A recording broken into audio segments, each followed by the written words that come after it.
Hello viewers, in this video I show you how to change your Facebook password. Open your Play Store and check update your Facebook app.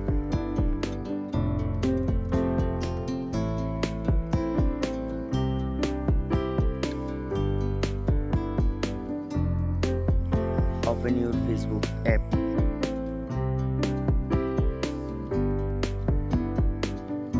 Now click three-dot line.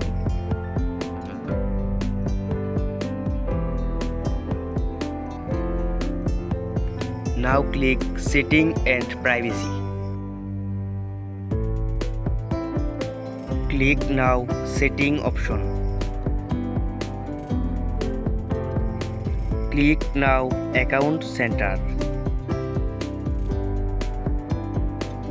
Click Password and Security. Click Change Password.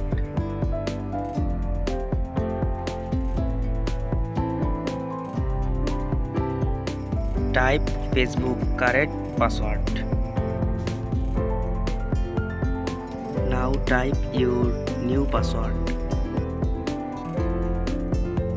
Retype new password.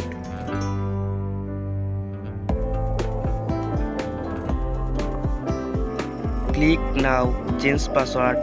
I hope your problem solved successfully. Please subscribe my channel.